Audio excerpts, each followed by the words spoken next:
दादा गटाला कमकुवत करत सुनेत्रा वहिनींसह पार्थ जय यांचा वकूफ संपवत एनसीपीचं एकत्रीकरण किंवा विलिनीकरण वगैरे जे काही करण्याचं घाटत होतं ना, ते तुर्तास लांबणीवर पडलंय. पण आता प्रश्न निर्माण झालाय की शरद पवारांच्या ऍक्टिव्हनेस मध्ये सुद्धा या पक्षावर वर्चस्व राखून असलेले दिल्लीतले सर्वेसर्वा प्रफुल्ल भाई आणि महाराष्ट्राच्या मुख्यमंत्री पदाचं स्वप्न बघणारे, कधी काळी त्यांना स्वप्न पडू लागली होती महाराष्ट्राचे मुख्यमंत्री बनण्याचे, ते सुनील तटकरे यांचं आता काय होणार?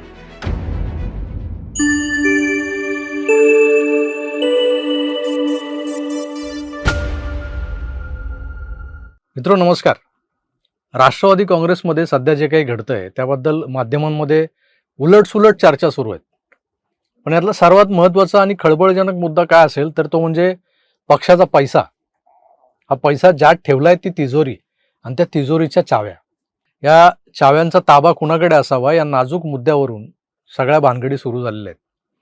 एनसीपीच्या लेटर हेडवर निवडणूक आयोगाकडे दिलेल्या नव्या कार्यकारिणी किंवा ऑफिस बेररच्या नावांचं जे पत्र आहे, ज्यावरून हा सगळा गदारोळ उठलाय, त्यातून असं स्पष्ट होतंय की आता राष्ट्रवादी काँग्रेसची संपूर्ण सूत्र आणि विशेषतः तिजोरीच्या चाव्या या पवार कुटुंबातल्या तिघांच्याच हाती असणार आहेत. दिल्लीतले प्रति शरद पवार म्हणवले जाणारे प्रफुल्ल पटेल आणि राज्यातले एनसीपीचे सो कॉल्ड महत्त्वाचे नेते सुनील तटकरे यांच्यासारख्या नेत्यांना अंधारात ठेवून हा मोठा निर्णय घेण्यात आलेला दिसतोय. आणि त्यावर जेव्हा तर्कवितर्क लढवले गेले तेव्हा सुनेत्रा वहिनींनी अगदी 2 शब्दात यावर पडदा टाकला की हे जे काही झालंय ते क्लेरिकल मिस्टेक आहे. आपण जे म्हणतो ना की नजर चुकीने मुद्रण दोष आला. आता खरंच असं काही घडलंय का? नेमकं काय घडलंय? आजच्या एपिसोडमध्ये यावर जरा आपण सविस्तर चर्चा करूया. एवढा मोठा राजकीय पक्ष, किंबहुना राज्यातल्या सत्ताधारी महायुतीतला एक घटक पक्ष एनसीपी, पण अजित पवारांच्या दुर्दैवी निधनानंतर या पक्षाच्या खात्यावर केवळ 2 लाख रुपये शिल्लक होते बँक अकाउंटमध्ये. हे तुम्हाला माहिती आहे का? कसं आहे की सरकारमधले घटक पक्ष आणि त्यांचे मंत्री यांच्याकडे राज्यातल्या विविध विकास कामांच्या निधीमधून एक कट येतो, म्हणजे जो अनऑफिशियली आहे. त्यातला एक भाग हा पक्षाच्या गंगाजळीत जमा करणं हे क्रमप्राप्त असतं. पण राष्ट्रवादी काँग्रेस पक्षाच्या काही मंत्र्यांनी हा पार्टी फंड जमा करणं तर सोडा, उलट निवडणुकीत प्रचारासाठी उमेदवारांना मदत करण्याच्या नावाखाली कोट्यावधी रुपये पक्षाकडूनच नेले. पण पक्षाला द्यायची टक्केवारी मात्र दिली नाही. परिणाम पक्षाचं बँक खातं 2 लाखांवर आलं. हे सगळं कोण करतंय? न पेक्षा पक्षाचा जो बेस आहे तो बेस खिळखिळा करून दुसऱ्या बाजूला शरद पवारांना शरण जाण्याची जी काही तयारी चालली आहे ती तयारी कोणीतरी करायला घेतली की काय, अशी शंका यावी अशा काही घटना अलीकडे घडलेल्या आहेत. सुनेत्रा पवार, पार्थ पवार आणि जय पवार यांना ही परिस्थिती कोणीतरी विश्वासातल्या माणसानं नीट समजावून सांगितल्यानंतर, काही जण म्हणतात की काही कॉल रेकॉर्डिंग्स आहेत, त्या कॉल रेकॉर्डिंग्स ऐकवल्यानंतर ही नवी फेररचना झालेली आहे. आणि त्यात वाद नाही, हे सगळं समजल्यानंतरच ह्या गोष्टी घडलेल्या आहेत. मागे एक पत्र निवडणूक आयोगाला पाठवलं गेलं होतं. त्यात सुनील तटकरे आणि प्रफुल्ल पटेल यांच्या नावांसमोर त्यांचं पद लिहिलेलं नव्हतं. त्यावेळेसही एक पेल्यातलं वादळ उठलं होतं राष्ट्रवादीत आणि ते त्यानंतर काही काळात शमलं. पण जे नवीन पत्र आता 29 एप्रिलला निवडणूक आयोगाला पाठवलेलं आहे त्यातल्या यादीनुसार एनसीपीमध्ये पॉवर शेअरिंगचा जो विषय आहे त्यात आता फक्त 3च नावं महत्त्वाची उरलेली आहेत. एक सुनेत्रा पवार ज्या राष्ट्रीय अध्यक्ष आहेत, म्हणजे सर्वेसर्वा आहेत पक्षाच्या. पार्थ पवार जनरल सेक्रेटरी, राष्ट्रीय महासचिव, त्यात ते पक्ष समन्वयाची जबाबदारी सांभाळणार आहेत. आणि 3रं नाव जय पवार, ज्यांचं पद हे सुद्धा राष्ट्रीय सचिव असंच असलं तरी महत्त्वाचं म्हणजे त्यांच्याकडे खजिनदार हा अतिरिक्त भार दिला गेलाय. आता तुम्ही म्हणाल ते शिवाजीराव गर्जे, त्यांचं काय झालं? ते आधी खजिनदार होते ना एनसीपीचे. आता तेही खजिनदार असतील, पण बँकिंग अधिकार हा विषय त्यात आता आणला गेलाय ऐरणीवर. यापूर्वी एनसीपीच्या बँक खात्यातून पैसे काढणं किंवा कोणाच्या खात्यावर ट्रान्सफर करणं इत्यादी जे व्यवहार व्हायचे ते अजित पवार, प्रफुल्ल पटेल आणि YP त्रिवेदी या तिघांच्या सहाय्याने व्हायचे. तिघांपैकी कोणाच्या तरी एकाच्या किंवा दोघांच्या सहाय्याने. पण आता नव्या रचनेत पटेल आणि त्रिवेदी यांना डच्चू देण्यात आलाय.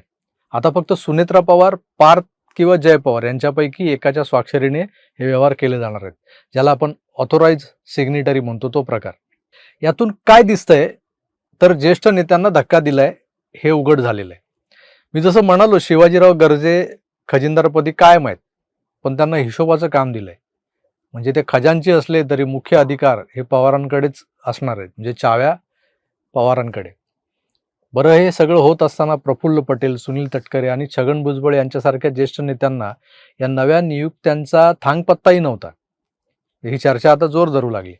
याच घटनेची रिॲक्शन म्हणून परवाच सुनील तटकरे सिल्व्हर ओकवर थोरल्या पवारांच्या भेटीला पोचले. कारण काही सांगितलं असेल त्यांनी, पवार आजारी होते, प्रकृतीची विचारपूस करायला गेलो वगैरे. तसं काय नाहीये मित्रांनो. हे जे काही चाललंय ना राष्ट्रवादी, ते केवळ मानापमानाचं नाटक नाहीये, तर वर्चस्ववादाची लढाई आहे. दादांच्या जाण्यानंतर आयता पक्ष आपल्या हातात येईल.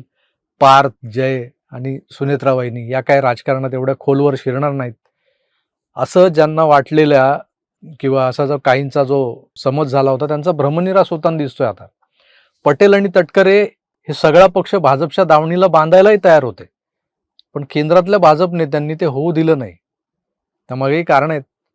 पश्चिम महाराष्ट्रात एनसीपी फुटून एकनाथ शिंदेच्या शिवसेनेत काही आमदार जातील असंही वाटत होतं, पण सुनेत्रा वहिनींना तुर्तास अडचणीत येऊ द्यायचं नाही. अजितदादांच्या माघारी त्यांचा पक्ष विस्थापित होत संपू नये किंवा तसं संपू द्यायचा नाही, हे दिल्लीचं धोरण आहे. त्यामुळे दादांच्या राष्ट्रवादीमुळे काँग्रेस आणि शरद पवार गट यांना चेकमेट देताना शिंदेंना पश्चिम महाराष्ट्रात वरचढ होऊ द्यायचं नाही. ते भारतीय जनता पक्षाच्या प्रतिमेला तडा देणारं किंवा त्रासदायक ठरेल म्हणूनही दिल्ली सुनेत्रा वहिनींना बॅकअप देते. कोण काय करतंय, कोण काड्या घालतंय, हे सुद्धा पार्थ आणि जयला माहीत व्हावं याची दक्षता घेतली जाते. थोडक्यात काय तर या सपोर्ट नंतर सुनेत्रा वहिनींनी प्रफुल्ल पटेल यांच्या नियंत्रणातून पक्षाला बाहेर काढून आर्थिक सूत्र जी ती स्वतःकडे घेत पक्ष हतबल किंवा कमजोर होण्यापासून वाचवत पदाधिकारी आणि कार्यकर्ते यांना एक मेसेज देत खरा एनसीपीचा ताबा हा पवार कुटुंबाकडेच आहे दाखवण्याचा प्रयत्न केलेला दिसतोय. या सगळ्या झमेल्यात उघडे पडलेत जे पडलेले आहेत ते तटकरे काय निर्णय घेणार हे लवकरच कळेल आपल्याला. कारण कदाचित प्रदेशाध्यक्ष पदाबाबतही मोठे बदल होण्याची शक्यता नाकारता येत नाही, असं एकंदर चित्र दिसतंय. मित्रो, दादा गटाला कमकुवत करत सुनेत्रा वहिनींसह पार्थ, जय यांचा वकूफ संपवत एनसीपीचं एकत्रीकरण किंवा विलिनीकरण वगैरे जे काही करण्याचं घाटत होतं ना, ते तुर्तास लांबणीवर पडलंय.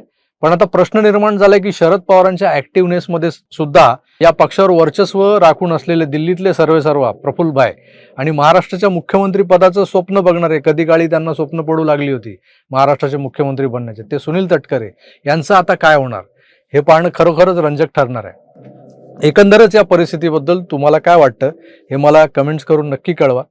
तुर्तास मी इथेच थांबतो. पुन्हा भेटूच, तोवर आपली काळजी घ्या आणि पाहत राहा आपलं आवडतं यूट्यूब चॅनल आकार DG9. धन्यवाद. नमस्कार.